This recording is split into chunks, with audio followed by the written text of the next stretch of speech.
ನೀವೆಲ್ಲರೂ ಕೂಡ ಭಾಷಣ ಕೇಳಕ್ಕೆ ಬಂದಿಲ್ಲ ಇಲ್ಲಿಗೆ. ನಿಮ್ಮ ರಿಯಾಕ್ಷನ್ ನೋಡಿದ್ರೆ ನೀವು ಯಾರು ಭಾಷಣ ಕೇಳೋರಲ್ಲ. ನಟ ನಟಿಯರನ್ನ ನೋಡ್ಲಿಕ್ಕೆ ಬಂದಿದ್ದೀರಿ, ಸಿನಿಮಾ ನೋಡ್ಲಿಕ್ಕೆ ಬಂದಿದ್ದೀರಿ. ಹಾಗಾಗಿ ನಾನು ಮಾತಾಡಲಿಕ್ಕೆ ಹೋಗಲ್ಲ, ಹೆಚ್ಚು ಮಾತಾಡಲಿಕ್ಕೆ ಹೋಗಲ್ಲ. 4ನೇ ತಾರೀಕಿನಿಂದ 10ನೇ ತಾರೀಕಿನವರೆಗೆ ದೇಶ ವಿದೇಶಗಳ ಪ್ರಶಸ್ತಿ ತಗೊಂಡಿರ್ತಕ್ಕಂಥ ಸಿನಿಮಾಗಳು ಪ್ರದರ್ಶನ ಆಗ್ತವೆ.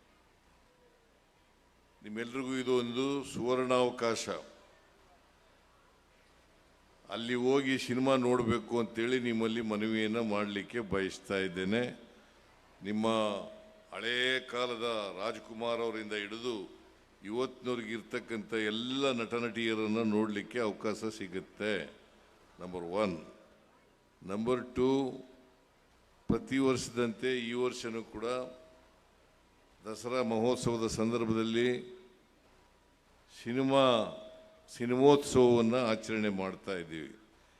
ಈ ಸಿನಿಮೋತ್ಸವವನ್ನು ಅತ್ಯಂತ ಸಂತೋಷದಿಂದ ಇವತ್ತು ನಾನು ಉದ್ಘಾಟನೆ ಮಾಡಿದ್ದೇನೆ. ಈಗಾಗಲೇ ರಾಜೇಂದ್ರ ಸಿಂಗ್ ಬಾಬು ಅವರು ಹೇಳದಂತೆ ಮೈಸೂರಿನಲ್ಲಿ ಹಿಂದೆನೇ ನಾನು ಚೀಫ್ ಮಿನಿಸ್ಟರ್ ಆಗಿರುವಾಗ ಹಿಂದಿನ ಬಾರಿ ನಾನು ಮೈಸೂರು ನಗರದಲ್ಲಿ ಸಿನಿಮಾ ನಗರಿಯನ್ನು ಮಾಡಬೇಕು ಅಂತೇಳಿ ತೀರ್ಮಾನ ಮಾಡಿ ಅವತ್ತೇ 110 ಎಕರೆ ಜಮೀನನ್ನು ಇಮ್ಮಾವತ್ರ ಕಡ್ಕೊಳ್ಳೋದ ಹತ್ರ ಇರ್ತಕ್ಕಂಥ ಊರಿನಲ್ಲಿ ಅದನ್ನು ಮಾಡಬೇಕು ಅಂತೇಳಿ ತೀರ್ಮಾನ ಮಾಡಿದ್ದೀವಿ. ಮೊನ್ನೆ ಮೀಟಿಂಗ್ ಮಾಡಿ ಇನ್ನೂ 50 ಎಕರೆ ಜಮೀನನ್ನು ಇದಕ್ಕೋಸ್ಕರ ಕೊಡ್ತಾ ಇದ್ದೀವಿ. 160 ಎಕರೆ ಜಮೀನನ್ನು ಇದಕ್ಕೋಸ್ಕರ ಮುಡುಪಾಗಿಡ್ತಾ ಇದ್ದೇವೆ.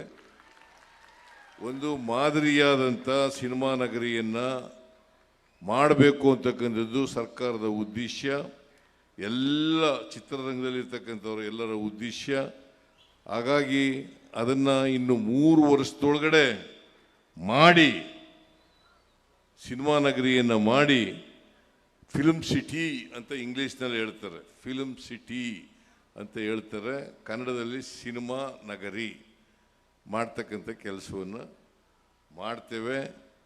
ಅದಕ್ಕೋಸ್ಕರ ಟೆಂಡರ್ ಕರೆಯೋಕ್ಕೂ ಕೂಡ ಮುಂದಿನ ದಿನಗಳಲ್ಲಿ ಟೆಂಡರ್ ಕೂಡ ಕರೀತಾ ಇದ್ದೀವಿ. PPP ಮಾಡಲಲ್ಲಿ ಇದನ್ನು ಮಾಡಿ ಈ ಭಾಗದ ಜನರಿಗೆ ಮತ್ತು ಸಿನಿಮಾ ಬೆಳವಣಿಗೆಗೆ ಎಲ್ಲ ರೀತಿಯ ಸಹಕಾರವನ್ನು ಬೆಂಬಲವನ್ನು ನಮ್ಮ ಸರ್ಕಾರ ಕೊಡ್ತದೆ. ಮೊದಲಿಂದ ಕೊಟ್ಟಿದೆ, ಈಗಲೂ ಕೂಡ ಕೊಡ್ತದೆ. ಈಗಾಗಲೇ ರಾಜೇಂದ್ರ ಬಾಬು ಅವರು ಹೇಳಿದ್ರು, ನಾವು ಏನೇನು ಕನ್ನಡ ಚಲನಚಿತ್ರಗಳಿಗೆ ಸಹಾಯ ಮಾಡಿದ್ದೀವಿ ಅಂತಕ್ಕಂಥ ಮಾತುಗಳನ್ನು ಹೇಳಿದ್ದಾರೆ.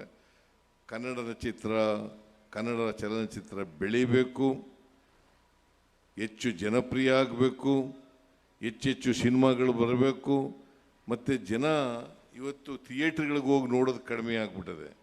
ಥಿಯೇಟ್ರ್ಗಳಿಗೂ ಹೋಗಿ ನೋಡಿ ಅಂತಕ್ಕಂಥ ಮಾತುಗಳನ್ನು ಈ ಸಂದರ್ಭದಲ್ಲಿ ಹೇಳಿ ನಿಮ್ಮೆಲ್ಲರಿಗೂ ದಸರಾ